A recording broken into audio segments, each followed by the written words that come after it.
Hi, everyone.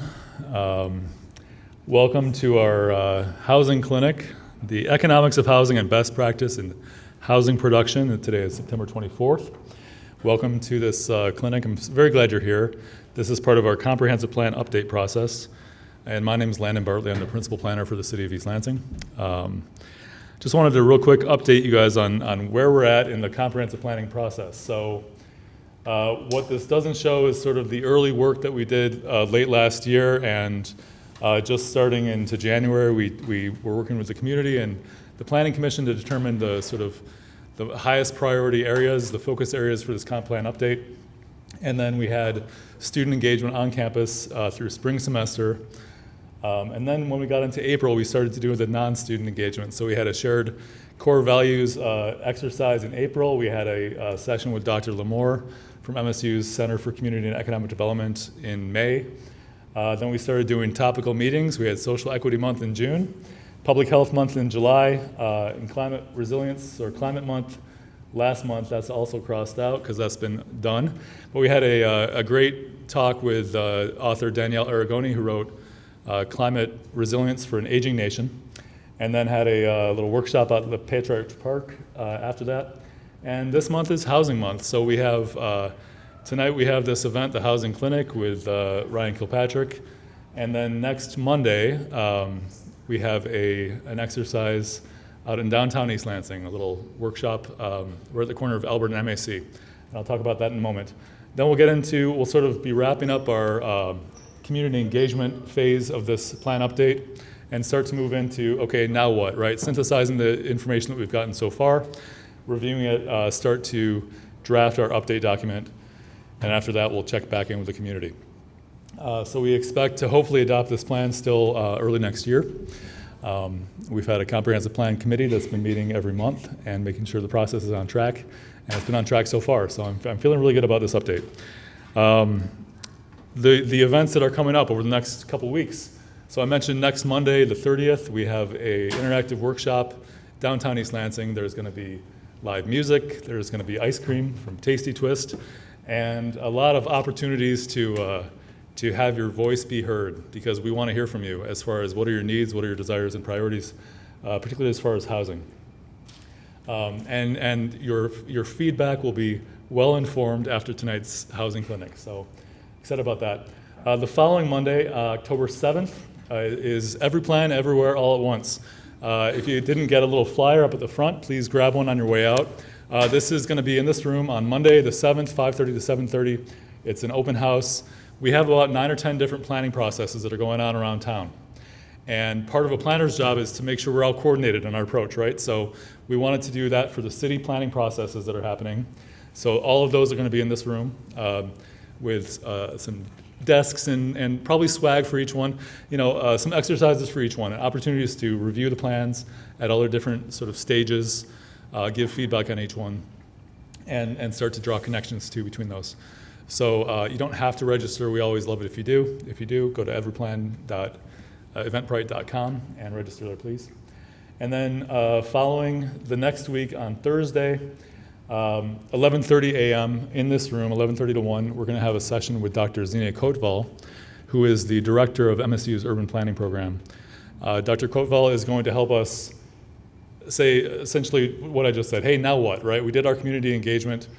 How do we sort of distill this down into implementable action steps and get into a plan? So she's going to help guide us through that. I'm really looking forward to that, and that'll sort of wrap up our major community engagement efforts before we have a document to check back with the community. With that, I want to introduce your speaker for this evening, Ryan Kilpatrick. I've known Ryan for many years, I think back when you were a planner in Douglas, so when I was in Grand Rapids. And Ryan is the founder and CEO of Flywheel Community Development Services. He has over 18 years of experience with public facilitation, planning and zoning best practices, housing, finance, and design thinking for social innovation. Ryan has a deep background in housing, including market rate, workforce, and affordable housing, as well as the economic development tools and incentives available to support both housing and mixed-use development at preferred price points. He also has a background in community engagement, urban and regional planning, and economic development. Ryan is a certified planner among the American Institute of Certified Planners and also a certified economic development finance professional. Please help me welcome Ryan Kilpatrick.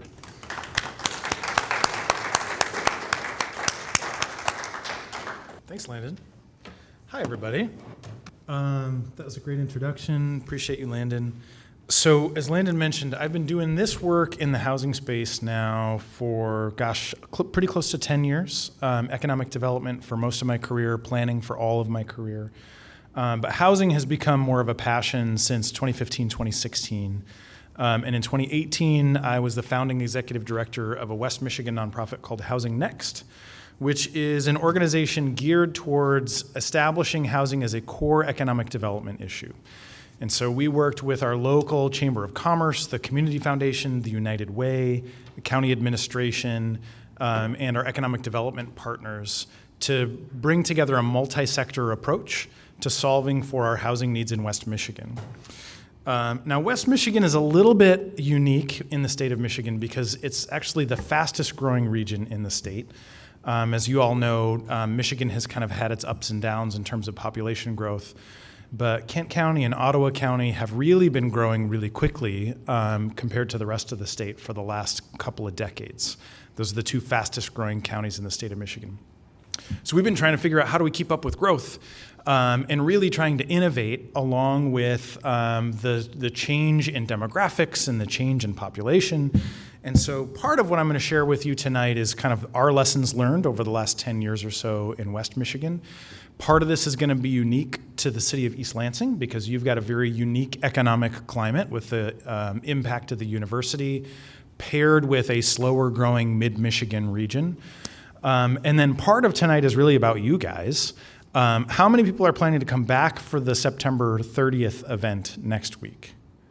Good. Okay. So what I'm hoping is by the end of tonight, you feel like you are equipped. Maybe some of you are already equipped and you're just being kind by being here. But if there's any information you can take away from tonight, we really need you to bring it to that September 30th event because that's where a lot more of the decision making will happen, or at least a lot more of the sort of community input to inform what's going to end up being in the master plan. So hopefully there are some nuggets in tonight's presentation that you can bring with you. And hopefully you'll push back on me tonight, right? Because I'm not an expert in East Lansing. I'm a generalist in terms of housing and economic development. I'm going to tell you what I think I know. And I need you all to say, oh, that's not quite right here. Let us correct the record and make sure that everybody in the audience has the benefit of your knowledge in addition to whatever I might be bringing to the table. So with that, throughout, I'm going to ask you guys some questions. And if you're willing, I want kind of your response, right? I want to understand how are you thinking about the issues. Sometimes I will just like roll through this presentation and forget that there may have been 2 or 3 logical steps in order to get to the point that I'm making. And maybe I fail to share those logical steps. And so please interrupt, talk back, heckle. Feel free to heckle. So this is national data. And if you read the New York Times or the Wall Street Journal or Washington Post, you will have seen article headlines like this pretty regularly over the last 4 or 5 years. Prior to 2019, our severe housing shortage was really limited to the coasts, at least the way that we recognized it. And then just before we kind of dove headfirst into an international pandemic, we started to recognize, a lot of our Midwestern states are also dealing with a serious housing crunch. So broadly speaking, economists don't fully agree, but the number is somewhere between 3 and 4.5 million housing units that we are short nationwide. We have a severe shortage of available and affordable housing units, as well as just good old market rate housing. We're going to talk a little bit about where that shortage comes from and how we might resolve it.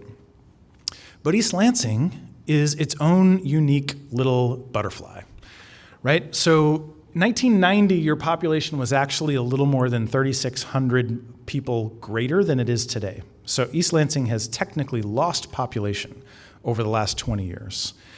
And so my immediate reaction, if I were you, were to say, well, we're not experiencing a housing shortage. We're losing population. Certainly we can't need more housing in East Lansing.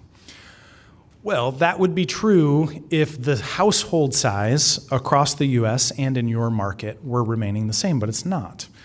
So one of the really important shifts that I don't think is being talked about enough in the marketplace is that we have gone from an average household size of almost 4 people per home to now down to about 2.5 people per home.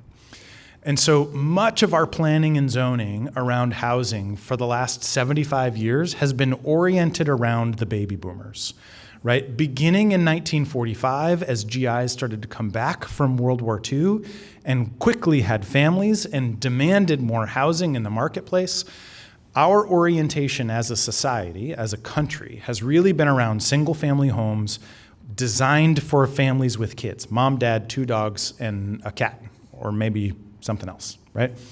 But we're oriented around, let's give everybody a lot of space, let's assume all of our households are gonna have lots of kids all the time, and let's try to have great school districts for everybody. So this is actually what your demographics in East Lansing look like. Your households are pretty on par with what we see across the majority of the state, except for the share of roommates that you have. Right? You have a much higher share of roommates than I would normally see in any other market, and I think you all can guess why that is. In Grand Rapids, what we see is roughly 10% of households are roommates. In more rural markets, we typically see roommates as being 2 to 4% of households, right? So you've got many more households that are roommates, but this single adult and 2 adults, no kids, that's pretty close to what I see across the rest of the state. In fact, it's a little bit lower. What I normally see is something closer to 2/3 of all households are either single adults or 2 adults with no kids at home. And then usually about 1/3 of households is families with kids at home. And so our single adults, I want you to think about who this might be. Very often it's our empty nesters, right? It's folks who have had kids, they raised them well, and they're now moved out of the house. They're off living their lives, doing their own thing, living in their own housing. But mom and dad are now in their 60s or 70s or maybe even 80s and still very healthy. They're still in the house that they raised their kids in. And even if they're starting to think, you know what, we're kind of sick of going up and down the stairs, we're a little bit tired of mowing the lawn or paying somebody else to mow the lawn. When those seniors start to look at what their options are in the marketplace for a healthy couple, often what they do is say, you know what, we're just fine right where we are, which is great for our seniors, right? It's really important that they can continue to age in place. What's not great is there's this whole generation of young people who want to start to raise families, and they say, but we were kind of hoping that we could buy your house. Right? We want to move into that 3-bedroom, 2-bath home in a good school district and raise our kids in that neighborhood just like you did. But those seniors are like, well, until they build an option that makes financial sense for me and that is in a neighborhood that I want to be in and that has the kind of amenities that I would like to see, I'm staying put. And so we have this stuckness in the marketplace right now. We don't have a lot of movement. And so even if we have a decline in population, if we don't have enough people moving out of existing housing so that other people can move in, what we end up with is all the people that want to move in are competing for the scarce number of homes that actually get listed, right? Just a handful of homes are being listed. And then COVID-19 didn't make it any better, right? Like none of us wanted to go anywhere during COVID-19. And so we had very, very, very few homes listed on the market. And what that did is it created a price war for the handful of homes that did become available. Everybody competed for those handful of homes, and that pushed prices way up. The other really interesting thing is, while we were thinking that, oh, everybody wants to live in a single-family house in a nice neighborhood with a good-sized yard, that's really the American dream, and we're going to only plan and zone and build to satisfy that American dream, what has happened is the market has shifted underneath our feet. National Association of Realtors does this study every single year, and every year the numbers change just a little bit, but almost always in favor of smaller, more compact houses with less green space in more walkable and more amenity-rich types of neighborhoods, right? So when the National Association of Realtors surveys potential buyers, what they're hearing is smaller homes closer to the things that I care about. right? So people want to be close to bookstores and coffee shops and restaurants and libraries and daycares and schools and sometimes even City Hall, right?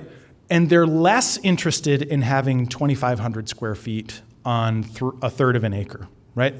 Now, what's important is about half of the market still wants 2,500 square feet on a third of an acre or even 3,000 square feet on 5 acres, right? There's a big segment of the market that still wants a more traditional suburban product or a relatively large lot rural product. But half of the market wants something like this. Can anybody guess what the share of our housing supply is that is this kind of product in the state of Michigan? 25%. 25%. Give me another guess. 5%. 5%? What were you going to say? 10%. 10%? Okay. Okay, great. It's 3. 3% of all neighborhoods in the state of Michigan offer this kind of a product, right? And so think about this. Somebody name a really high-end neighborhood somewhere in the state of Michigan. Could be here, could be someplace else. Grosse Pointe. Excellent. That's a good example. Somebody name another one. East Grand Rapids. Another great one. Give me one more. Ann Arbor. The whole city of Ann Arbor. Frankly, I agree. What's interesting about those 3 markets is they're all compact, fairly dense, walkable, and amenity-rich, right? And because they have all those things, and that kind of product is really scarce, the prices in those places have gone bananas over the last 15, 20 years. Because we don't have very many neighborhoods like that. And lots of people want to live in those kinds of neighborhoods. And so one of the things that I hear often when I talk about this, especially when I'm speaking in communities that have a larger share of people of color and a larger share of marginalized communities, people will say, well, if you build this, you're just going to gentrify the neighborhood, right? What you're going to do is you're going to push people out who have been there historically. Well, unfortunately, what's happening is whether we build this or not, we're gentrifying almost every neighborhood in the state right now because we have this major demographic shift. Our young people can't afford, frankly, just about anything unless they're earning 6 figures or more. And so what's happening is this slow, invisible gentrification that's happening in neighborhoods. Because we're not allowing this kind of change to occur, the gentrification is happening behind closed doors, right? And so what we're seeing is older households of color very often having to sell their homes in more walkable neighborhoods. Grand Rapids is a good example of this. The places close to Wealthy Street, the places close to East Grand Rapids, those neighborhoods are quickly turning over, even though we're not really seeing much change in terms of the building stock.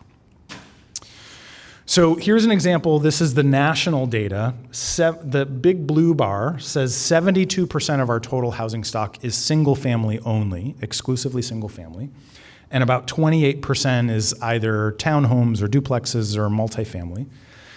Meanwhile, similar to the data here in East Lansing, 28% of all households are singles who live alone, 25% are couples who have no kids, 20% are households with roommates. This is national data.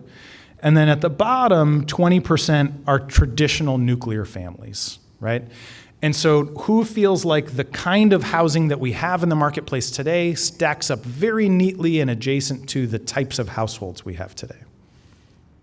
Right? We're kind of getting it wrong now, you guys. And it's not because we are doing it on purpose. It's because we haven't been paying attention to the shifts in the market, and we haven't allowed our regulatory code to keep up with those demographic changes. So the City of East Lansing currently has, according to the Census Bureau, right? And caveat here, the Census Bureau is not always correct, but usually within a 4 to 5% margin of error, we're on point. So Census Bureau says you've got 16,500 total housing units and a population of 47,390. That gives you an average of 2.86 people per household. So you have a larger than average person per household ratio in East Lansing compared to the country as a whole. Now, I'm going to guess, I don't know this to be true for sure, but I'm going to guess that higher than average number is a result of all the roommate situations, right? And so I'm using this image from Zillow. I pulled this today. This is a 6-bedroom house that rents for $6,600 a month, right? So what I'm assuming is we have some students with parents who are saying, all right, we'll pay $1,100 for you to have a bedroom and a kitchen that you share with 5 of your friends. Now, who thinks that a family with kids is going to compete with 5 or 6 students paying $6,600 a month, right? It's unlikely. It's up to you. I'm not sure that this particular housing product was designed for 6 students to share, nor is it the best housing solution for 6 students to share. It's kind of just like what was there, right? Like a property owner bought it, said, I think I can rent this for $1,100 per bedroom. They tested it in the market. There were enough students willing to pay. Voila, that's what we ended up with. I don't think anybody in the planning office said, ooh, let's plan and code for this exact type of housing so that students can rent it by the bedroom, right? But what we're not doing is figuring out, okay, so what are the types of housing that we need in order to accommodate that robust student population, while also providing the types of housing that we need in order to accommodate families with kids and seniors who want to age in place and just young professionals who are still single and took their first job and need a studio apartment, right? All of those housing needs are important in the marketplace, and finding ways to provide for all of those is going to be important to solve for the economics of housing. So this is also census data filtered through an organization, the NYU Furman Center. They've got a website called localhousingsolutions.org. If anybody is interested in anything related to housing affordability, go to localhousingsolutions.org. They have best practices for days, right? They've got video explainers. They've got ordinance templates. They've got all kinds of information about tenant protections, right? Whatever you want to know, I'm guessing that they have it. But what you're seeing here is a comparison between the number of studio and 1-bedroom apartments and the number of 1- and 2-person households. Now, the caveat here is not every single adult wants to live in a 1-bedroom apartment, right? If you have the income and you want a 2-bedroom or a 5-bedroom or a 9-bedroom home, fantastic, right? I think that's great. But if you're on a fixed income or a limited income, and you're a single adult or you're a couple and you're willing to share a 1-bedroom apartment, chances are there aren't enough of those available for the number of people who would be looking for them in the marketplace. And so what that's doing then is it's pushing people up into the next larger size of housing product in the marketplace, and they're then competing with larger households.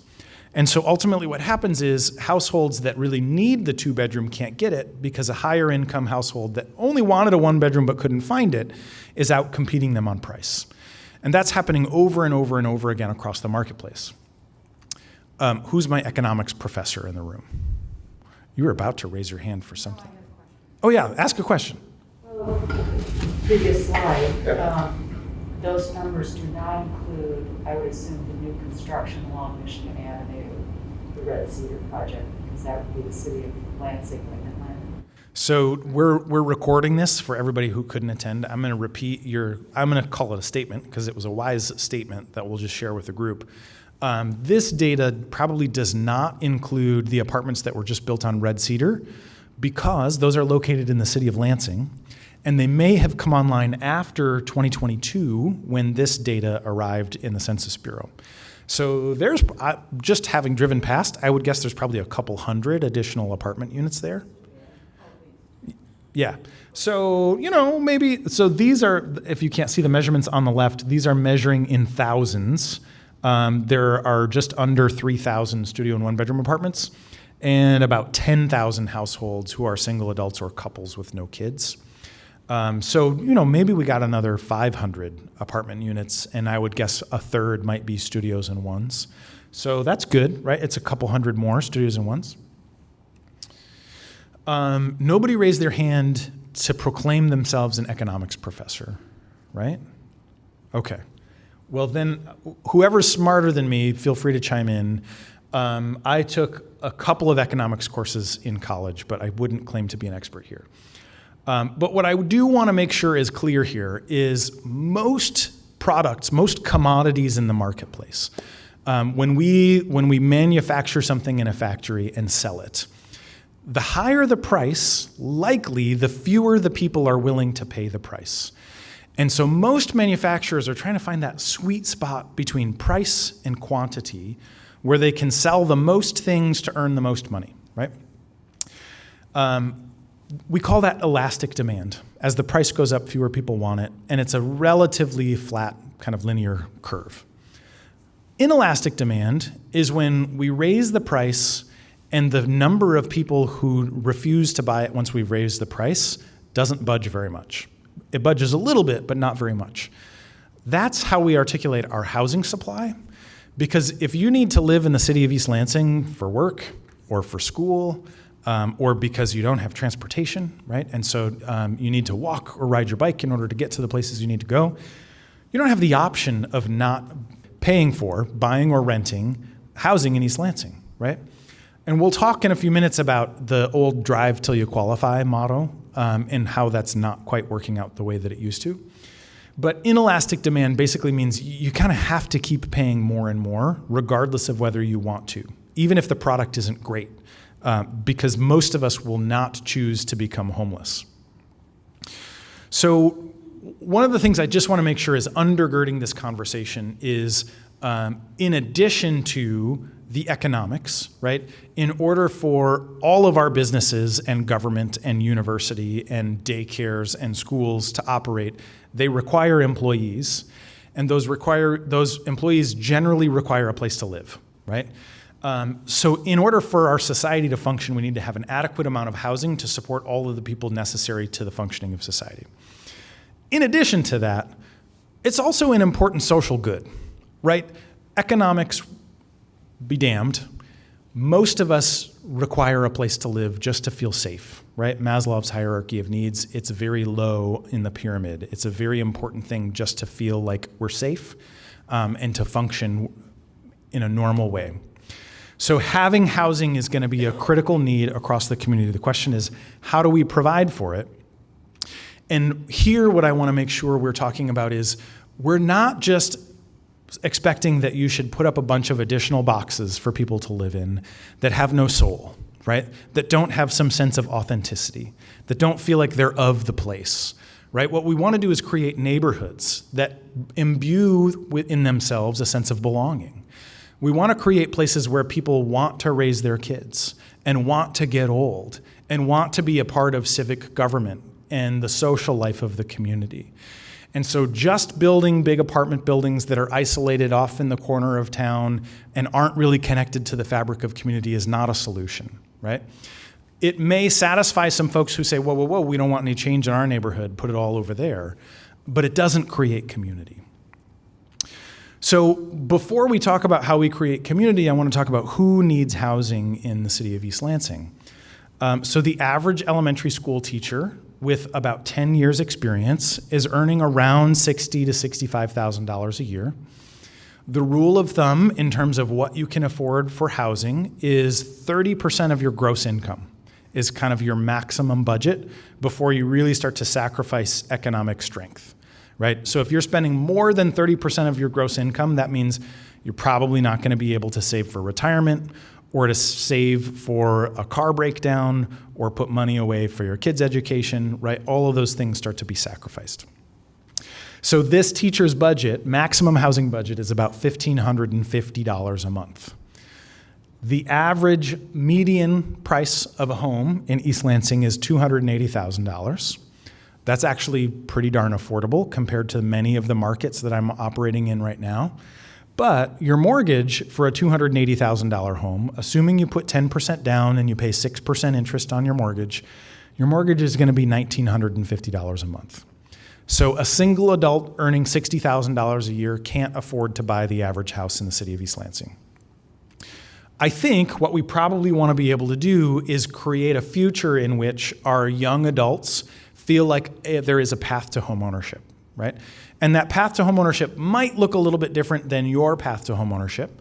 And the kind of home that is owned might look a little bit different than the kind of home that was owned in the 1970s or 80s or 90s.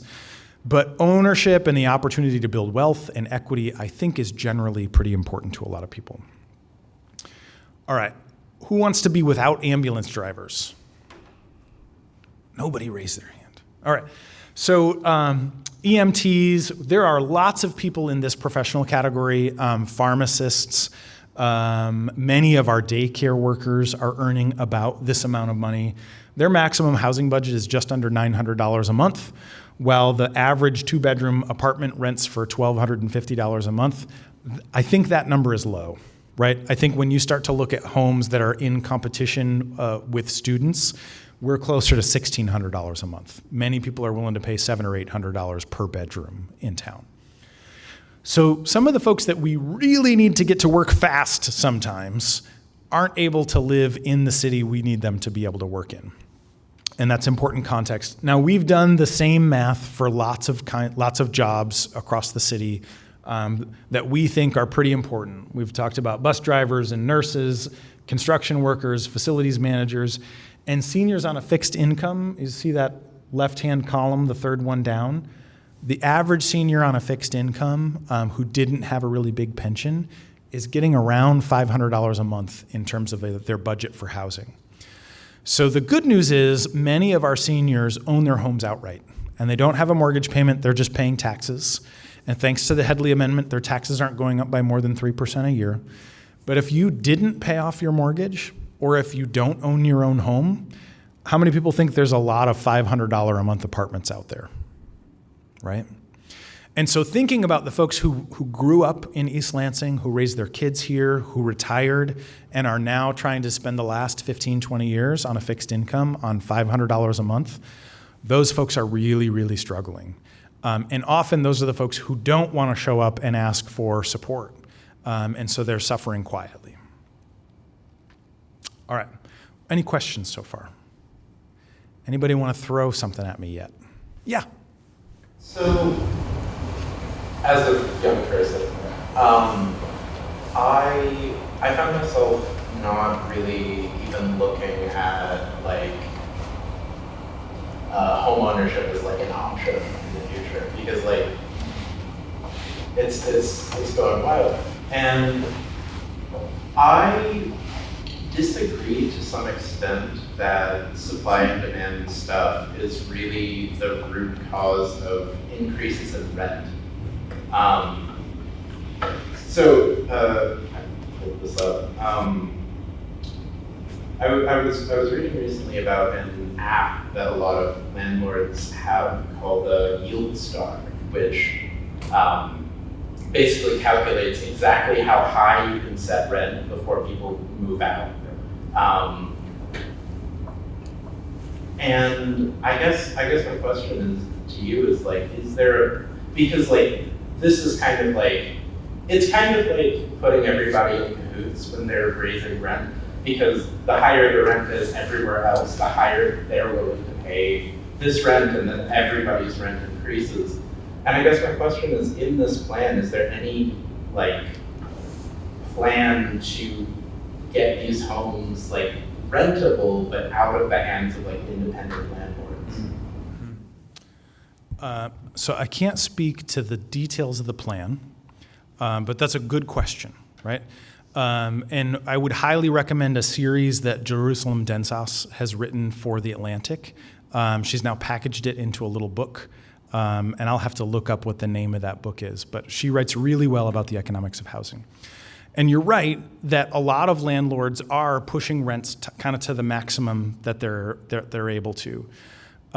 An important thing to acknowledge about landlords, first, is less than 10% of all property is owned by large corporate landlords. A majority is owned by mom and pop. So most rental property is owned by somebody who owns 10 or fewer units.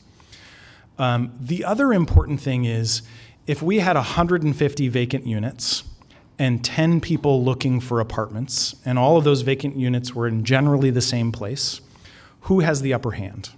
Is it the tenant or the landlord? The tenant, right?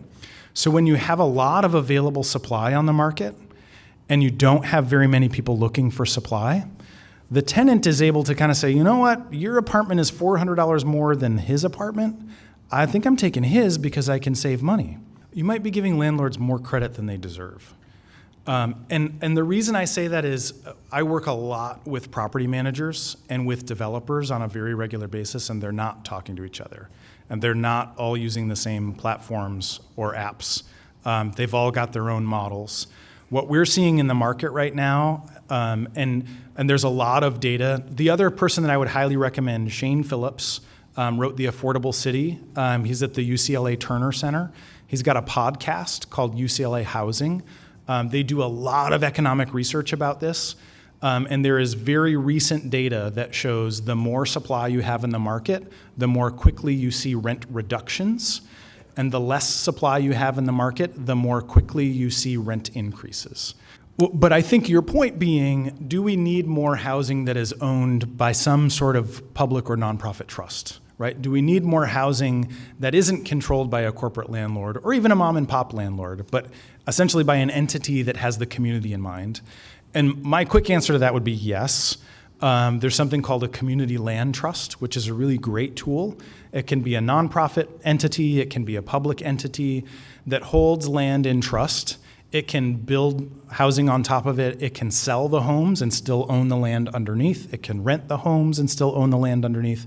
But it essentially allows for that public trust, whether it's nonprofit or a public entity, to maintain limitations on how much rent or mortgages can be increased over time. And those are really good tools. The only limitation is access to capital, right? So what we have right now in our marketplace, and we'll come back to this in just a second, but this is a really important point, and I'm very grateful that you're raising it because there are other people who had the same questions and just didn't ask it. So I honestly appreciate you bringing it up.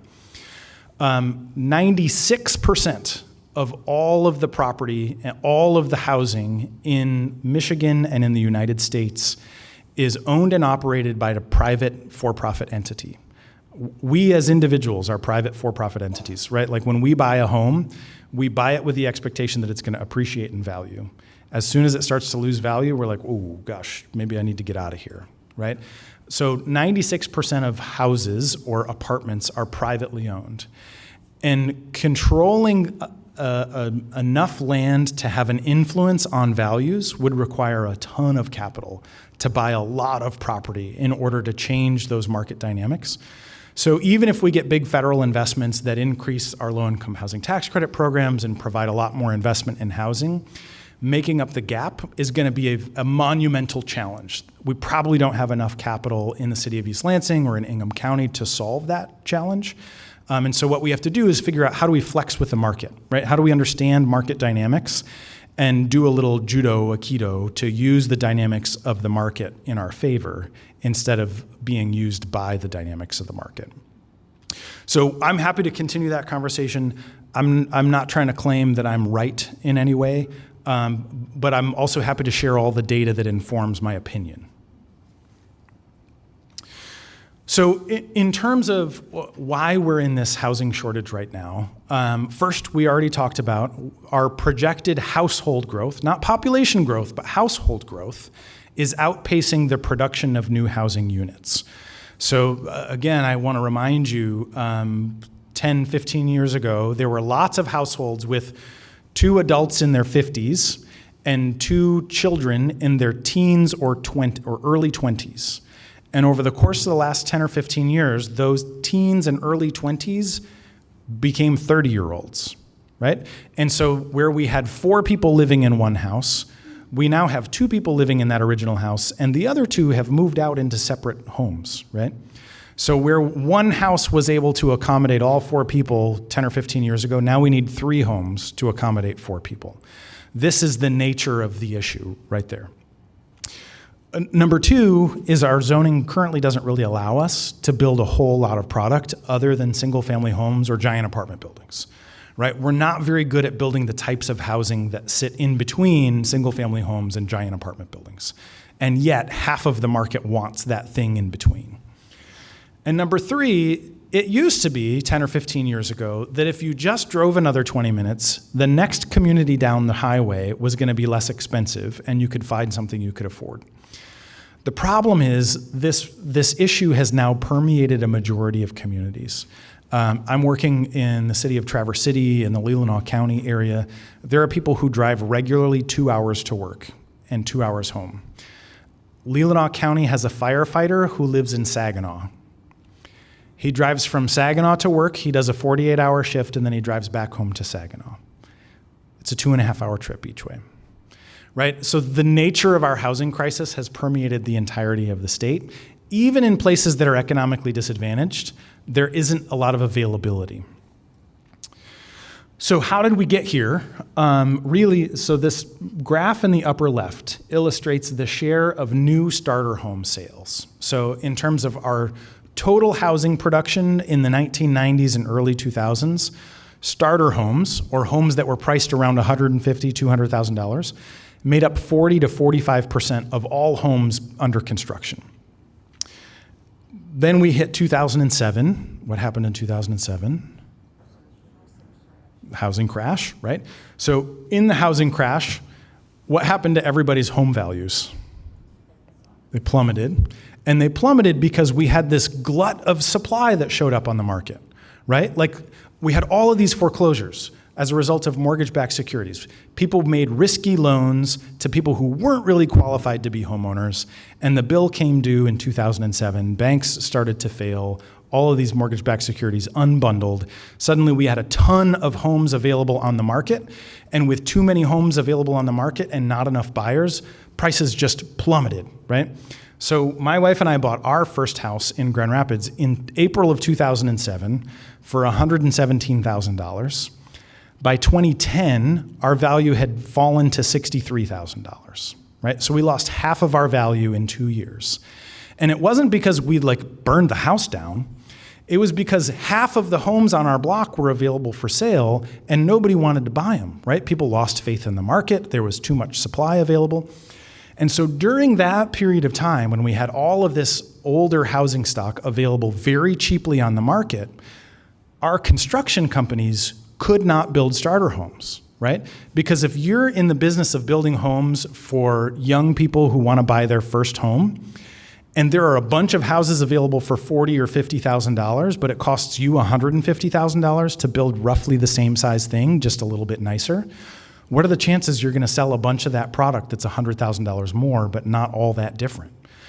What happened was half of our construction market went out of business, right? Our framers, our plumbers, our electricians didn't have a job anymore. And so either they moved into a different skilled trade or they left the state and they moved to South Carolina or Florida or Arizona where people were still building starter homes.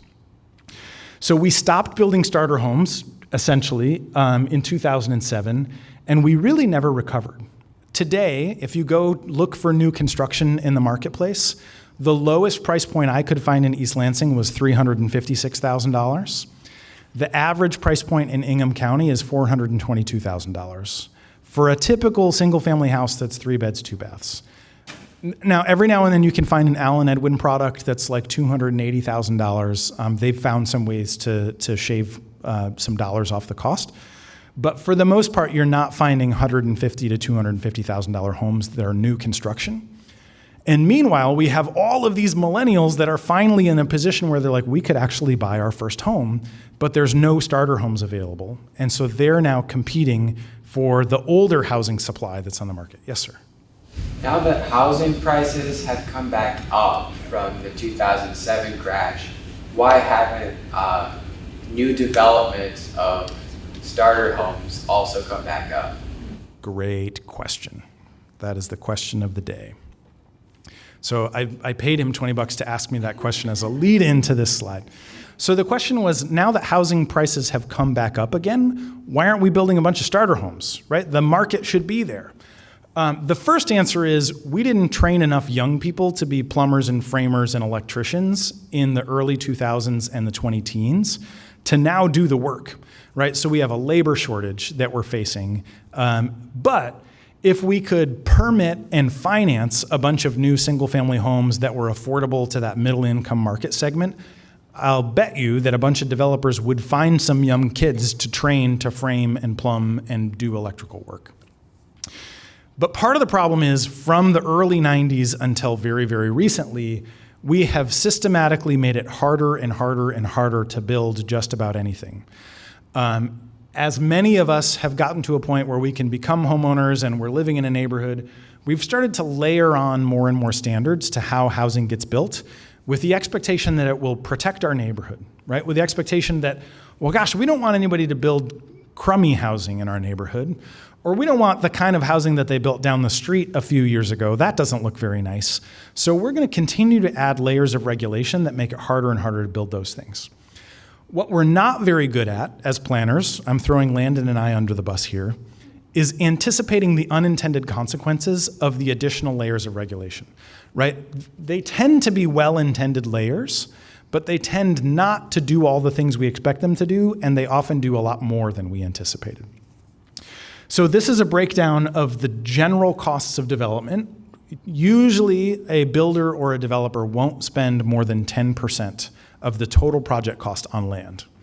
Every now and then in a luxury market, when you're on waterfront property, you might spend 25% on land, but generally 10% is your threshold.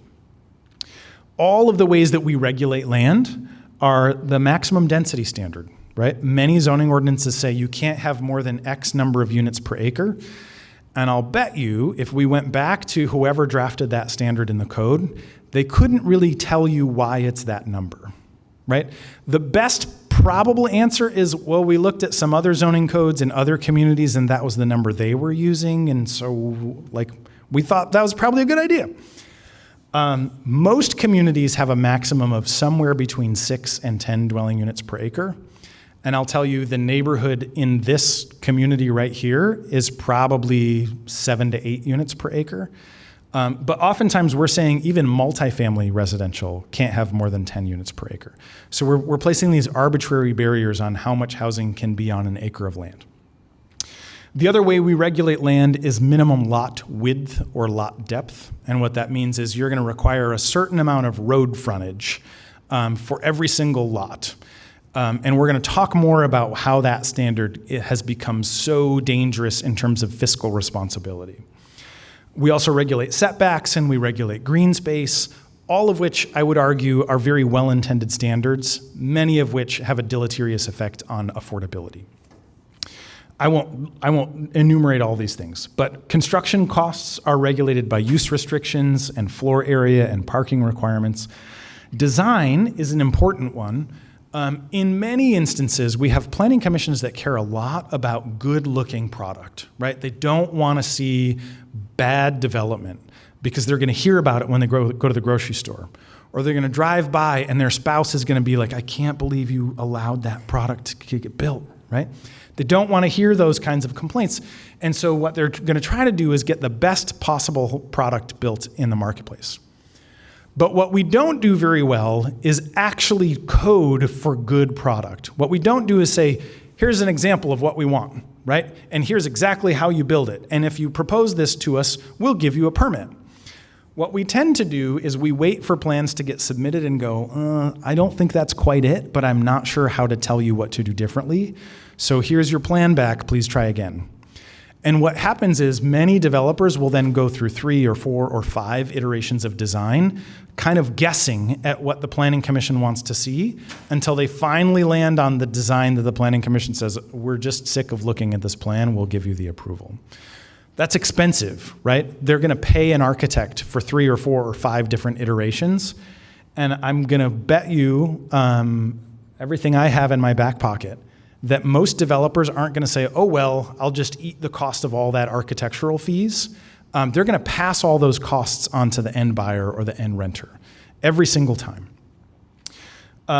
Permitting and professional fees and financing, when we put projects through these long, laborious processes that take 6 months or 12 months or 18 months, the developer is paying for their surveyor and their engineer and their architect and their staff to walk through that process with them. And they're probably paying debt service on a loan over that period of time too, all of which adds costs, all of which gets passed on to the end buyer or renter. So the longer we make this process, the permitting process, the more expensive it becomes and the less affordable the housing is. I would way prefer that we just tell the developer no on day one. Just be like, nope, your plan is terrible. Here's the long list of reasons we think it's bad. Try again, right? Within 10 days, we say no. Or if it's great, within 30 days, we give them the permit and let them go build. All right, so here's where lot frontage becomes nefarious. Unintentionally, nefarious nonetheless. The cost to build new infrastructure today, and this is informed by a number of engineers and a couple of road commission professionals. When we're building new water, sewer, and road, the average cost is $1,300 per linear foot. So in many ordinances, we did an average in Kent County of all of the zoning standards, and what we found was the average lot width requirement was 78 feet of road frontage per single-family home. 78 feet times 1,300 feet per foot is $101,400 to install sewer, water, and road in front of a new single-family home before you pay for the land, before you dig the hole for the foundation, before you build a structure, and before all the financing costs and brokerage fees and the developer's fee and all the rest, right? So we can just about guarantee that a house on a lot like this, if it's a single-family home, is going to be $400,000 or more. Whereas if we allowed 3 side-by-side townhomes or duplexes or fourplexes or something like that, they can absorb that cost of infrastructure much easier. And these little figures on the left and the right, the single-family house only produces, let's say it's a $450,000 home, it's going to produce about $722 of new tax revenue to the local jurisdiction that's actually paying for the infrastructure. It'll take 35 years for that single-family house to pay off the infrastructure. But guess what? The road needs to be replaced every 30 years. And it probably needs to be crack-filled and sealed every 10 years. So our cost to maintain that road is greater than the tax revenue the single-family house produces. On the right, we can pay for all that infrastructure in 16 years. So we can essentially double our money with the kind of housing product on the right. And it doesn't have to be attached. We can do single-family homes on detached lots. But instead, this was the freshest plan that I could find. I don't know like how long ago this was permitted, but this was the newest available house for sale that I could find on the market at the lowest possible price point. So as far as I can tell, this is the cheapest thing you can buy in the city of East Lansing today that is under construction now. Who's like, yes, that's exactly what I wanted? It's kind of not well, I don't know. I'm not going to judge the house plan out loud. So generally, this is what we're coding for. For the most part, across the state of Michigan, this is the product that the vast majority of our zoning jurisdictions are planning and zoning for. Is great, right? I don't have any problems with the house itself. The problem that I have is, so we did this analysis across all of Kent County, and I'm going to assume Ingham County isn't super different. We looked at every single vacant parcel of land in all of Kent County that was zoned for residential use. And then we averaged, these standards come from those development averages. What we found was 98% of the vacant land in Kent County was asking for this. And if you remember the demographics we talked about earlier in the conversation, your demographics aren't that different from Kent County's demographics, other than that we have less roommate households. A very small segment of the market can afford this, but 98% of the land is being planned and zoned for this. So now let's compare it. What if we just allowed single-family homes to be attached to one another, right? And it's not to say that you all need to decide to move into one of these. It's to say that what if we allowed this as an option for some people in the marketplace, right? We have reduced our average lot cost. Over here, our average lot cost was $75,000 to $100,000. Now our average lot cost is $10,000 to $25,000. Our home construction cost is $250,000. The annual household income required fell from $120,000 to $68,000, right? We almost halved the cost of housing without a subsidy, without having to own the underlying land, just by allowing a different product type. Did you have a question? 10 to 25K is per unit. Per unit, yeah, 10 to 25K per unit in land cost is the assumption here. But here, what's interesting is we're only requiring 20 feet of lot frontage per house, right? As opposed to 78 feet for that one. And this is just like, it's literally the black and white text in a document that lives at City Hall that can be changed with a 4-vote majority on the Planning Commission. But the tricky part is when we say, hey, we're going to allow this in your neighborhood, right? There's a vacant lot right next door to you. We're going to permit it right next door to you. Most people who own single-family homes are like, whoa, whoa, whoa.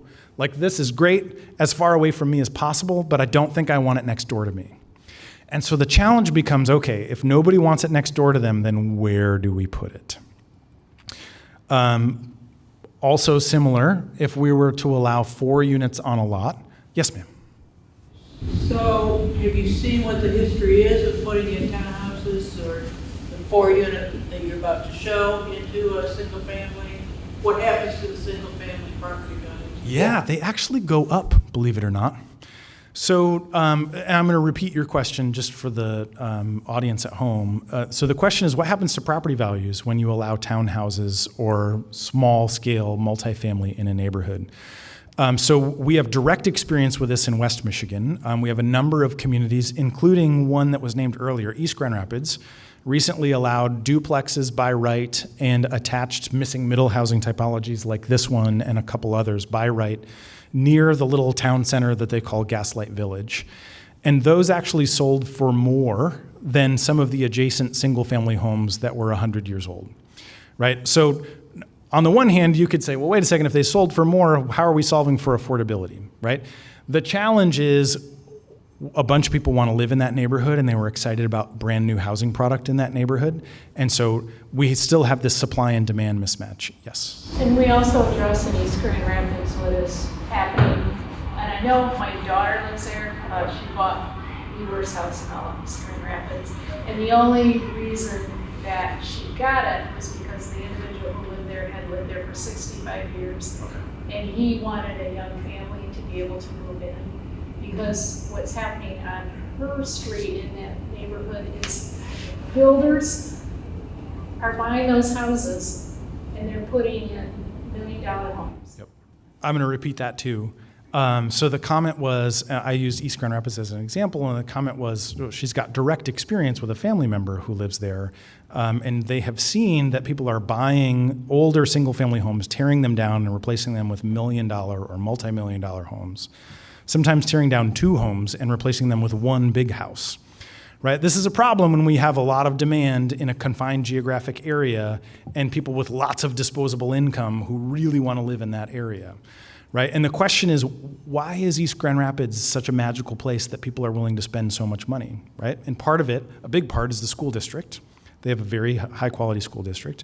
Another big part is the walkability and the quality of life. Right? Everything is walkable. Kids, there are no school buses in East Grand Rapids. All the kids are expected to walk or ride their bikes, which is a very kind of Mayberry sort of attitude, if you remember the Andy Griffith Show. It's very quaint. I have friends who take their kids to school every day by bike, and it's really, frankly, kind of adorable. There are very few communities in the United States where that feels possible, where it feels safe. It's a super kind of caring community, and people are willing to pay a lot of money to live there. And so the question becomes, how do we build more of those kinds of neighborhoods so that they're not such an exclusive commodity? How do we build more of those kinds of neighborhoods so that middle-income households can live in a neighborhood where their kids can walk to school and go to a really good school district, right? Those are the important things. But I want to come back to the question about property values when you're adjacent to different kinds of housing typologies, because there's actually a bunch of research out there that shows when you have mixed-income neighborhoods with a diverse array of housing supply, overall property values are more stable and do better over time than in neighborhoods where it's exclusively single family. And there's a number of studies since 2013. So they looked at that through the Great Recession and the foreclosure crisis. Neighborhoods that were most deeply impacted by the foreclosure crisis tended to be only single family. Neighborhoods that fared best during the foreclosure crisis tended to have a diversity of housing typologies. But the other example that I'll use, we've done new missing middle housing typologies in the city of Grand Haven, in South Haven, and in the village of Ada, all of which have done really well. The adjacent property values haven't fallen at all in the 5 years since those products have been built. And frankly, people are asking for more of them. The trick is we still have the underlying belief that having that kind of property next door to you could reduce your property value, and people get really nervous about that. Yes. I think for East Lansing, what we see as, I would call it tension. I don't think that's the right word. I can't think of the right one right now. is the issue of where it's placed, aesthetically, what does it look like? How will it be maintained in the long run? And lastly, who will be purchasing, let's say, the staffed fourplex? Yep. Is it a parent purchasing the staffed fourplex for their child and their 3 best friends? Or is it truly a fourplex that someone like my husband and I would buy to get out of our neighborhood and to stay in East Lansing? Because this really is a good problem. People aren't leaving the neighborhoods because why? Because they love living in East Lansing and they love their walkable city. You know, our 85-year-old neighbor walking all over the place and riding his bike. And so, to me, it's not really the objection to the concept. It's these ancillary issues being in a college town where I chose to live in a college town for all of its amenities, as well as to peacefully coexist with students. That's what you do if you live in a college town. But there is that underlying frustration of the issues I just outlined. Yeah, that was really beautifully articulated. I'm going to make an attempt to repeat it just for the microphone. So I think the word tension is appropriate, right? There's this tension between how do we allow this type of housing and still maintain some degree of control or some degree of influence over who owns it, how does it get used, how does it get maintained, is it of the community or is it done to the community? I'm paraphrasing now. That's exactly right. Right?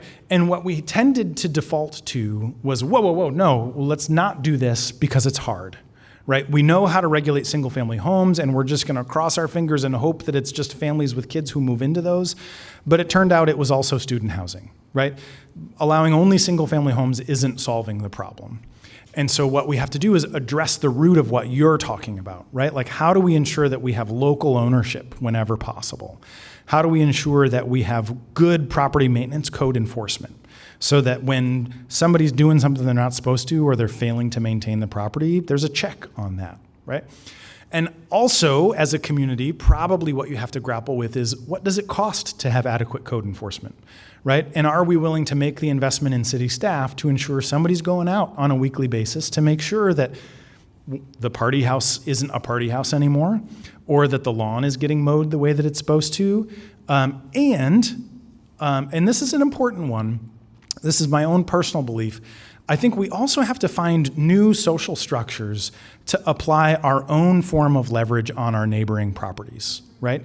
Like we have to get back to a point where yes, government needs to be involved as the stick, but let's have some carrot in local neighborhood community building as well, where even if it's students whose mom and dad own the property or some faraway landlord owns the property, those students should still be beholden to you, right?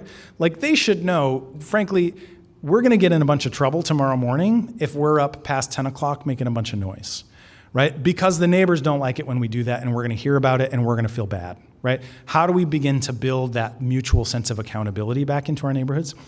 And I wish I could tell you I have a whole other lecture on how to do that, and I don't, right? Like I think some of us have lost that muscle, but collectively we have to figure out how to rebuild that. Yeah, all right on. And those are the things that you really want to grapple with. And what I want to encourage you in the September 30th session is to talk about how do we solve for those things, right? How do we allow for a variety of housing types and solve for the intended and unintended consequences simultaneously?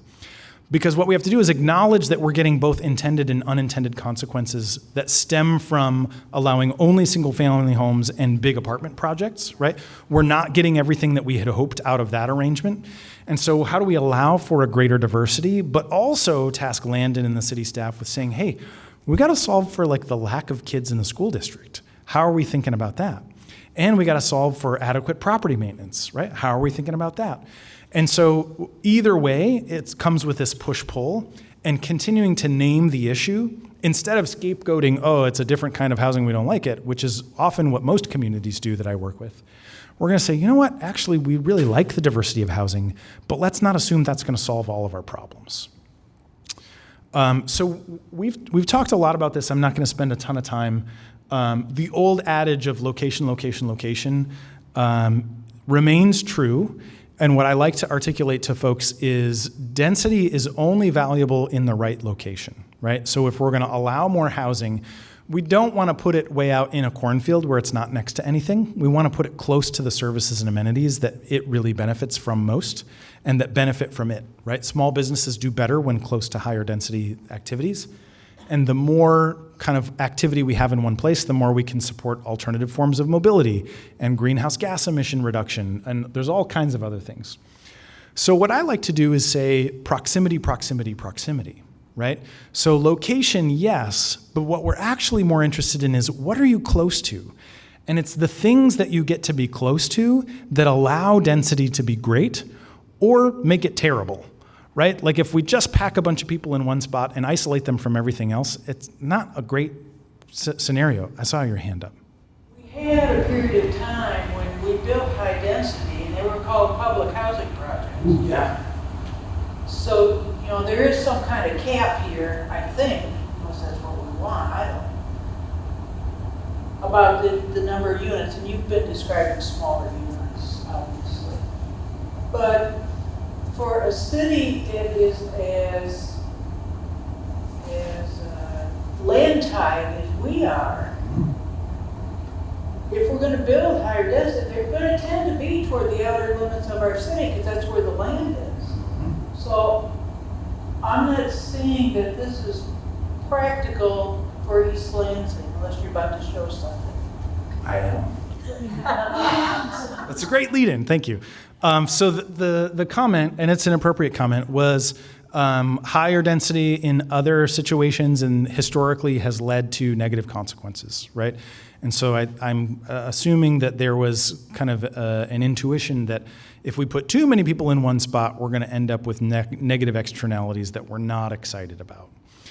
The first thing I want to say as it relates to public housing is that was a pretty bad experiment of the federal government that did not go well. And density, I think, was one of about 15 ingredients in those public housing investments. The more important ones actually relate to proximity, proximity, proximity. Most of our public housing investments were made in places that weren't close to anything at the time. What we tended to do was segregate public housing from the rest of the community because people didn't want it close to them. That wasn't always true, right? You can probably find some examples of public housing that were close to things. But what we tended to do with public housing was isolate it from jobs, from grocery stores, from neighborhoods of high opportunity, and from good quality school districts. And what that did then is made public housing the option of last resort. It wasn't an option that people were clamoring to get into. It was an option that people took because nothing else was available, because it was in a place that people didn't really want to be. It was designed poorly. It had these double-loaded corridors that felt endless. Right? We didn't do a good job of designing public housing, and that, frankly, in my opinion, has informed the American perception of density for the last 50 years. But alternatively, what I want you to do, all of you, is think about where was the last place that you went on vacation? Did you stay in a place that was really low density, or a place where you were actually sharing a wall with a neighbor? Or a neighbor was above you, whether it was a hotel room or an Airbnb or something else. Most of us, when we go on vacation, we actually go to a place with more density than the place we live during the regular part of our year, right? Because of all of the amenities that can come with having a lot of people in one place, we tend to gravitate to those places because they're vibrant and they're dynamic and they're more economically feasible. We can have a lot of stuff in one place and it's really exciting. It doesn't mean that everybody wants to live in that environment all the time, right? Sometimes you're like, I love my 5 acres in the woods, and every now and then I go to Manhattan, and then a weekend is plenty, and then I want to go back to my 5 acres in the woods. That summarizes my wife's experience, right? That is exactly how she wants to live. Other people will say, you know what? I love the bustle of a town, right? I like being able to hear other people, even if I don't have to interact with them. They just like that dynamism.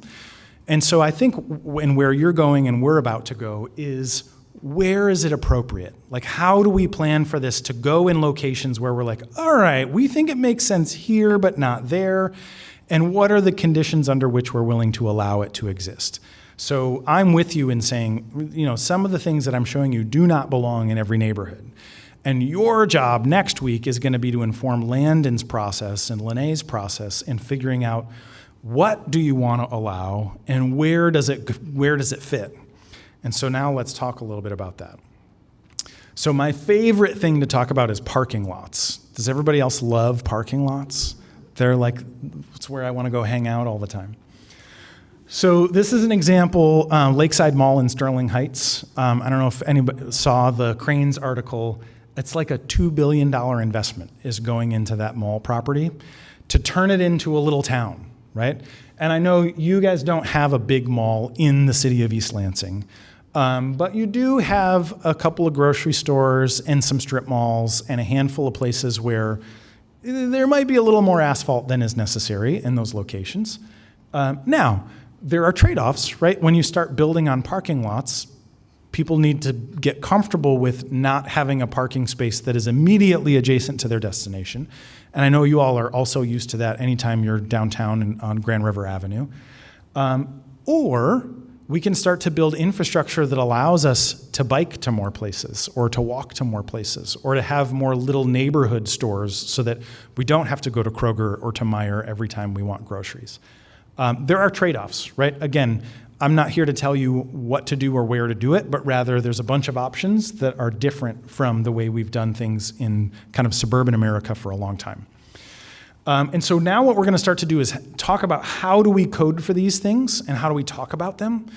And so the way I like to talk about these is you've got your town center level of density.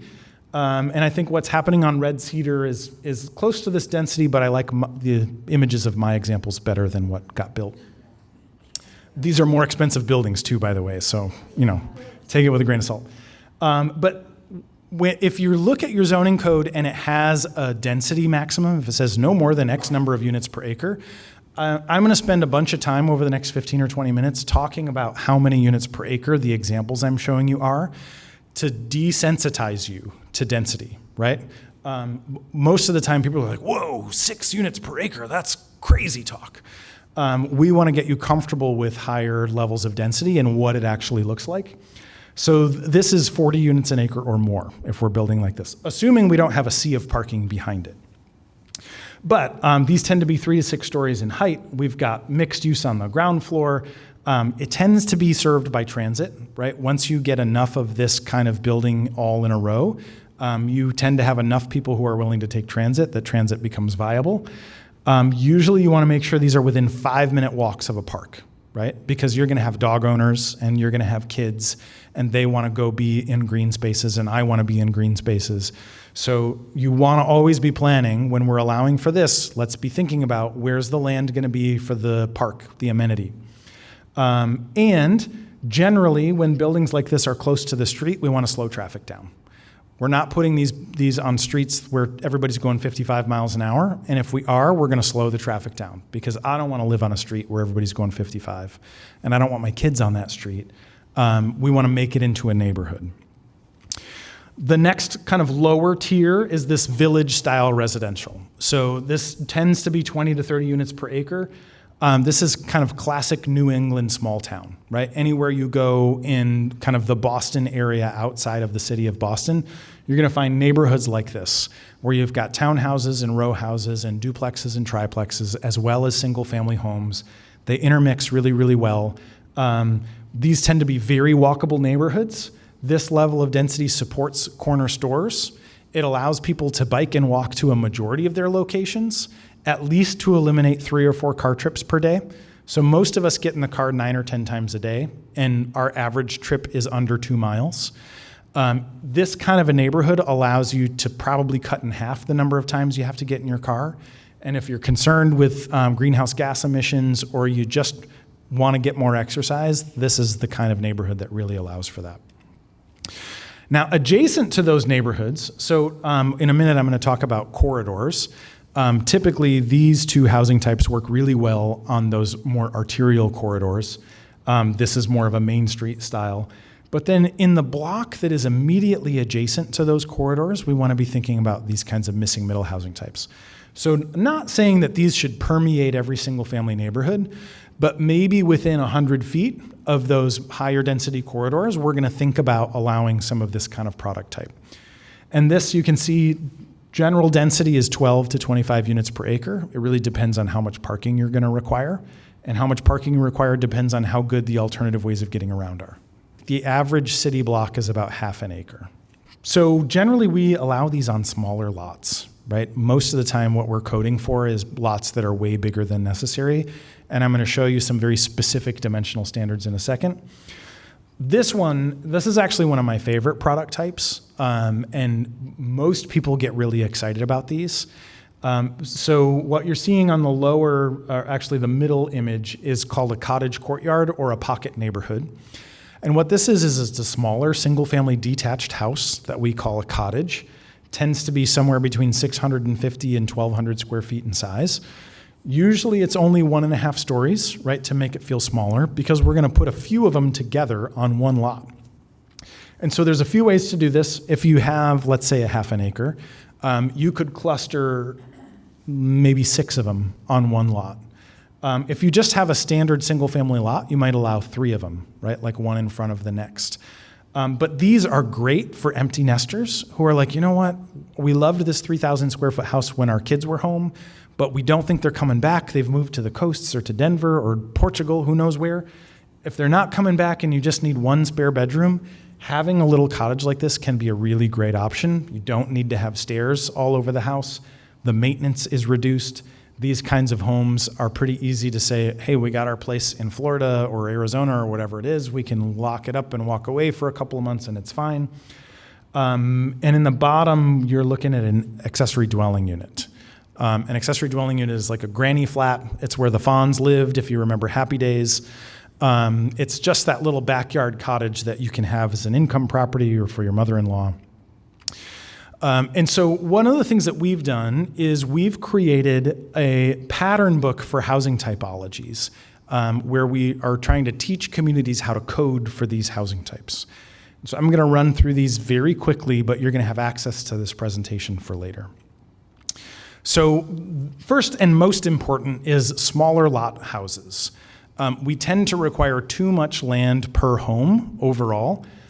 It's great if you want a lot of land, pay for a lot of land, fantastic, like no judgment. But in many instances, we can get a little single family home on 1,500 to 3,500 square foot lots, and they work really, really well for people who don't want a big yard.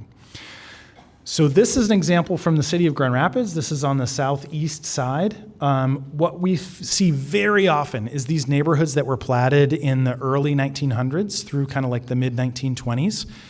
Is the average lot size is around 5,000, 6,000 square feet. But on the corners, in this lower right corner, down here, instead of one house, they platted 3, right? So the neighborhood right here, I've highlighted 6 traditional lots, but one of those 6 has 3 homes instead of 1. And what we can do then is we then looked at what are the home values for the 3 on the small ones. The home values there are $100,000 less than the other ones, but they're maintained just as well. They look exactly the same. Right up here, you can see them. They're in really good shape. This is actually in the Heritage Hill Historic District, so they're being maintained just as well as everything else. But because the lot is smaller, the value of the purchase price is lower. But when we look at the overall value, it's comparable, right? So what I mean by that is, you're paying for all that extra land, right? The houses individually are worth the same. The additional value for the other 5 is that they come with a 6,000 square foot lot, whereas the other ones have like a 10-foot perimeter that's like a nice little courtyard garden style space, but that's it. And so if you want to pay the extra $100,000 to have a big backyard, fantastic, you should do it. If you don't, you should be allowed to have a smaller house on a smaller lot. Easy as that. Yes? In a case like that, do you worry about elimination of green space and trees and as we have climate change and drainage and? Yeah, excellent question. I don't worry about it very much because the alternative is we're gonna go bulldoze a bunch of forests in order to build new neighborhoods on the periphery. And in order to get to those new neighborhoods, we're all gonna drive our cars, right? So, yep, we're gonna end up taking down some great trees in the process. And we're gonna need a grieving process for that, right? Like legitimately grieving for some of those trees is an important thing to do.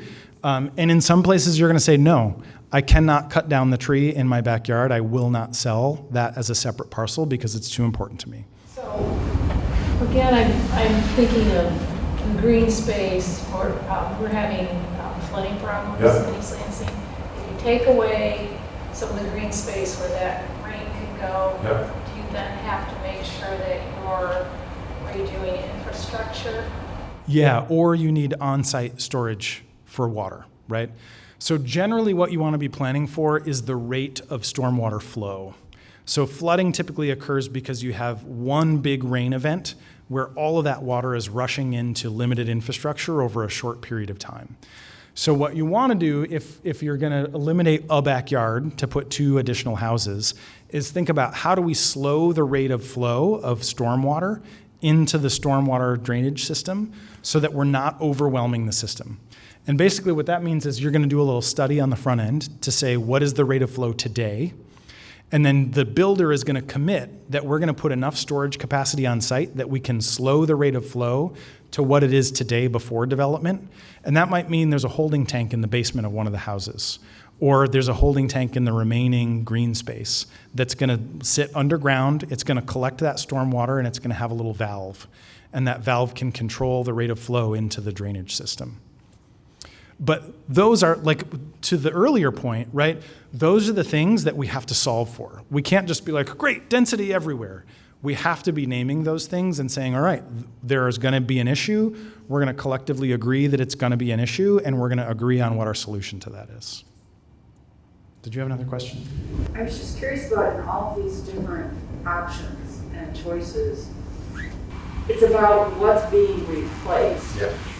And are the developers, is there a mismatch between what the developers are proposing and what we need in the community? And I think there is a mismatch right now. I agree. I mean, I don't know anything about East Lansing, but from like a third-party outsider perspective, it seems to me like, yeah. Now, obviously there is demand from students, right? And if that student demand isn't accommodated with new housing, it will be accommodated with old housing. And what we're finding is students tend to have more purchasing power than just about anybody else because they're willing to share in some funky situations, right? Like students are willing to live in situations that the rest of us are like, I don't think so. So knowing that those dynamics are in the market, we have to work with it and understand where you want to funnel that energy in the market. Like where are the locations where more student housing feels like, yeah, okay, we could do some more of that over here. Also, right, like how do we continue to partner with our neighbors in the city of Lansing and in Meridian Township to say, you know what, maybe we're going to focus on where the transit lines are and add more student housing in some of those places. And that's going to require a regional approach to thinking about where does that higher density student housing belong. And when we're replacing things, right, that's where your code comes in, is when you're amending your zoning code in your master plan, you're starting to say, okay, there are some neighborhoods with 100-year-old homes or 140-year-old homes. Where those homes have been really well maintained, probably we want to try to keep those houses. Some of them have not been really well maintained, and the cost of rehabbing them and bringing them back, while a labor of love, doesn't always make economic sense. And so when you allow those homes to be replaced, what do you allow them to be replaced with, is the big question. All right, we're going to fly through some of this stuff. I just want you to know that it's here. We're showing you how you can code for a small lot, single family home. You don't have to use these standards. We're just showing you how it works on a lot. So we did it with row houses. Again, these work really well adjacent to commercial districts. And again, we show you how to code for it, what the density is, what your lot sizes could look like. A stacked duplex, one on top of the other. There's another pattern for side-by-side duplex. How do you code for it? Accessory dwelling units. Oftentimes these are really heavily regulated. We think we allow for them, but we say, well, the homeowner has to live on site. That makes it really hard to finance. Because essentially what's happening is if the homeowner has to live on site, when you go to sell your home, the accessory dwelling unit only has value to somebody who plans to live there, right? And as a protection for the neighborhood, that might be great. But if you're in a stuck position, or let's say you own the house for 20 years and you want to pass it on to your kids, if your kids don't plan to live there, the value of the accessory dwelling unit vanishes, right? And so financing that with a 30-year mortgage product can be hard. The cottage courtyard, one of my favorites. These work great in almost every environment, right? I talk about these in rural environments all the time, and most people really like them. These are the minimum standards we would recommend. In a lot of instances, you'll see much more space between the homes. Those front porches might have 30 feet of separation or 35 feet of separation. In this one, it's 15. The stacked triplex, this is super common in New England. Very traditional housing for Polish and Italian immigrants who came over in the early 1900s. Very often the homeowner would live in the ground floor unit and they would rent the upper 2 units to family members. It was a great source of passive income. Mixed-use multifamily, you guys are getting a decent amount of this on Grand River Avenue. And I think a lot of that product looks pretty good. Also allowing for ground floor residential in those districts. Frankly, we have a lot of retail. We don't need a lot more retail. And in many cases, building brand new retail product doesn't make financial sense. So allowing ground floor uses on the ground, allowing residential on the ground floor is really important. And then lastly, this is going to be an important segment that we're going to spend just 5 more minutes on. I just want to talk about what is affordable and how do we achieve it. Because we started this conversation with who needs housing and what they can afford. And we do have some members of the community who need housing that rents for $600 a month or less. Now, the problem with that is when we try to solve for that housing product with something that is newly constructed, I don't know of anybody that can build something brand new and make it affordable at $600 a month.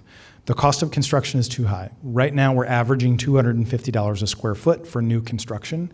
And to try to rent something like that for $600, we can't do it without a subsidy, right? So there are programs at the state, at the federal level that provide subsidies for certain housing types. But those programs come with certain stipulations. You have to build a certain type of housing product in order to be competitive. And so know that if we're targeting $600 a month rent or below, we're going to have to pursue one of those federal or state programs, and we're going to have to comply with their regulations. Or we need a bunch of philanthropy, right? So typically I would say you're going to need $500 to $700 a month in philanthropy for every unit you want to be $600 a month or below if it's new construction. Now, if you're earning $50,000 a year and you can only afford $1,250 a month in rent, it's going to be hard for us to build a new product that rents for that amount unless it's what we call a micro unit, right? And so what we're talking about there is 300 square feet. We can probably build a 300 square foot studio apartment and rent it for $1,250 a month without a subsidy. But more than likely, most people are looking for 400 square feet or more, and we're probably going to need to have some kind of a tax incentive in order to justify that kind of construction. But once you're earning $75,000 a year, you can afford $1,800 a month in rent. Now we're talking, right? But we have to allow the product type that people can afford. So in today's market at $75,000 a year, you can afford a mortgage between $220,000 and $250,000, assuming a 6.5% interest rate. We have to be allowing for smaller lots or attached housing typologies or even condominium style homeownership in order to get people into those kinds of price points. But on the rental side, as long as we're allowing it, for the most part, we can still build for $1,875. And then if you're earning $100,000 a year, for the most part, we can still build that product without any subsidy. So as we talk about these things next week, I just want that to be in the back of your mind, that if we're solving for low and moderate income households, not only do we need to be thinking about all of the zoning standards that I've talked about, but we also need to be thinking about subsidies and economic incentives, right? In order to get product at the right price point for our low and moderate income households. So here we've done the math. An 800 square foot apartment costs $180,000 to build. It's going to rent for $1,500 a month or more if there's no economic incentives. Similarly, a 1,200 square foot house, typically 3-bed, 1.5 bath, it's going to cost a minimum of $280,000 before you factor in land or utility costs. That's going to have a mortgage of just under $2,000 a month. So I just want to be real about what do these things actually cost. But all of these programs are currently available to offset those costs. And so where the city council and the community at large says we want to prioritize those things, there are tools that help you prioritize. We probably can't serve everybody who needs some kind of subsidy in the marketplace, but you can support a lot of additional households.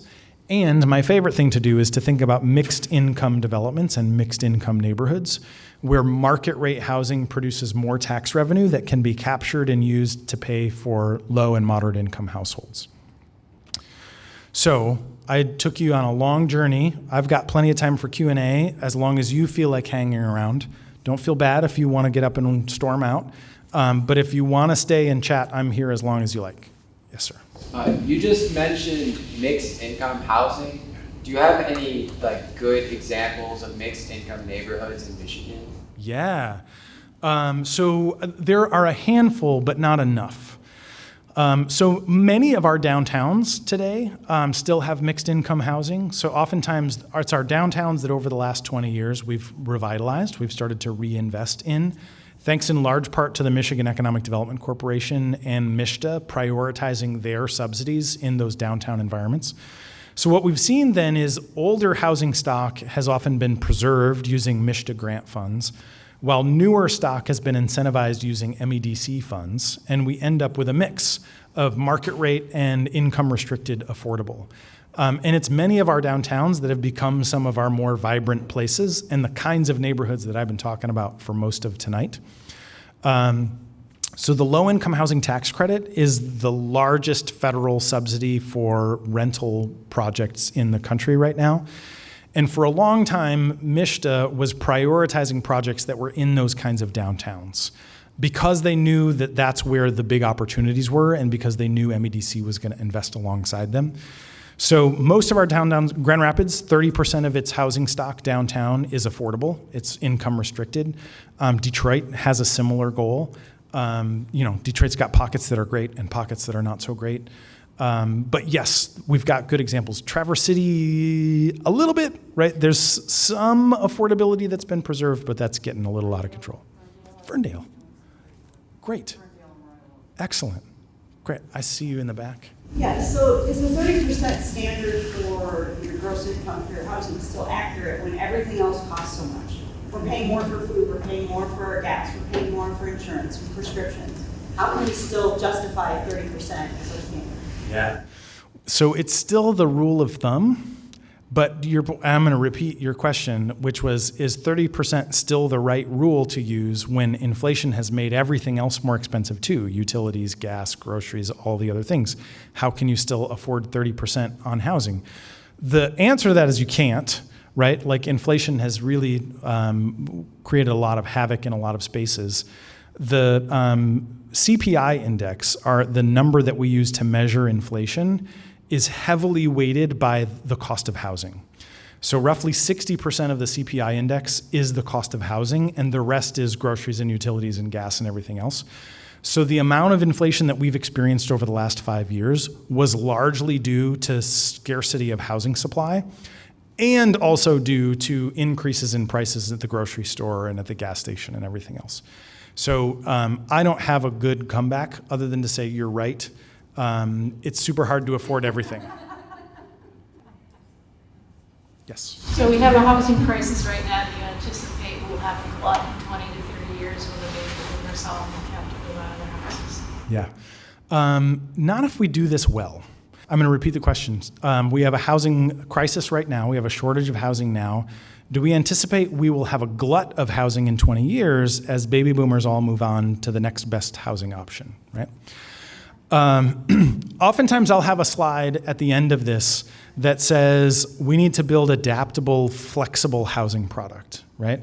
So what we've experienced in Grand Rapids over the last 30 years is this resurgence of investment in old furniture buildings, right? These big manufacturing buildings that we used to build chairs and stuff in now have housing in them.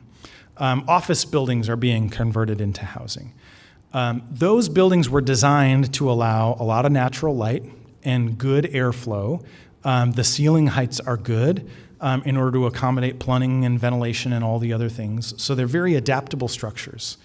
In 20 years, we could change all of those studio and one-bedroom apartments into 3-bedroom family-oriented units. The building will hold up just fine to that kind of thing. Adapting single-family homes is a lot harder, right? When we build a single-family neighborhood, it's really hard to say, hey, we're going to convert this single-family house into 3 units. Not because the construction is such that you can't do it, but because the expectations of the neighborhood are that the neighborhood isn't going to change. And so politically, it's really hard to change a single-family home into something else. Not in East Lansing, I hear. So I think what we need to be thinking about is, as you're building now for 2025 through 2050, one, I expect baby boomers to live a long and healthy life. Life expectancy now is like into your mid-80s on average. And generally what we're expecting to see with advancements in medicine is a lot more people are going to live to be centenarians over the next 2 decades. So we're not going to lose the demand for housing anytime soon, in my opinion. But if what we do build is adaptable and flexible, so that today's housing for single adults and couples can be tomorrow's family housing, or today's senior housing can be tomorrow's young family housing. Or, right, in other instances, maybe we have a decline in population and we're going to use those buildings for something else. Maybe it's interior urban gardens. Maybe it's office comes back. Everybody wants to work together again instead of from home, right? If we're building buildings that are easily adaptable to other uses, meaning they've got larger floor plates that can be subdivided and then undivided, we've got tall enough ceilings that we can run plumbing or ventilation, or we can rip it out again. We've got good natural light and airflow so that people enjoy being in those spaces. Those are the buildings that are easily adaptable. It's kind of the crummy construction that is like, barely cardboard and 2x4s that you kind of want to avoid, unless it's intended to be temporary, right? All of us have neighborhoods that were designed to be temporary workforce housing, where we built a bunch of cheap houses really fast just because we needed it in the short term. Many of those houses were not intended to be there for more than 20 years. But in many instances, we've decided, oh gosh, we can't touch those because they're single family, they're sacrosanct. It may be time to think about some of those like World War II era, like salt box houses. Maybe some of those could be converted into townhomes and multifamily. I don't know. It's up to you guys. Yes. We had a whole module thinking about climate resistance. So if you're taking those units, as you described them, how would you make them climate resistant? And what's the cost of it? Yeah, well, so if you're designing for zero emissions on the front end, getting to net zero can be more expensive. But if it's part of essentially the ethos of your development standard, you can actually save quite a bit by making buildings emissions-free or net zero. Because you're saving long-term on the utilities. So you may add a little bit of cost on the front end, but what you save in terms of utilities over time, and frankly, what you save in terms of human health, because the building is better for you in terms of you're not using paints with high VOCs, you're not using other materials that are going to cause asthma or something else. You're also going to save on healthcare costs. So the short answer is sometimes zero emissions buildings are more expensive on the front end, but they don't have to be if you're designing from the very beginning with that assumption. Oftentimes what happens is we'll get a developer or an architect that designs the building, brings it to the planning commission. They're asking for some waivers or some extensions or some variances. The planning commission says, we like it, but make it net zero, please. And the developer says, well, I didn't design it to be that. And they say, well, make it that anyway. And then they have to go back and redesign it, and they're sort of shoehorning it in, and that's where it gets really expensive. Any other questions? You guys have been really great. Thank you for your time. Appreciate it.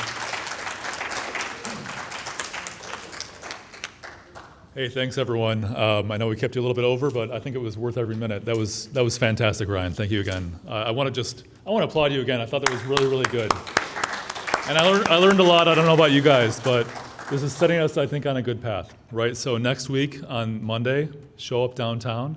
We'll be out there from 4 to 6:30. The following week on the 7th every plan, everywhere, all at once, right in this room, from 5:30 to 7:30, open house. And then the following week on the 17th, session with Dr. Coatval from 11:30 to 1. So please check out our website, cityofeastlansing.com/plan update.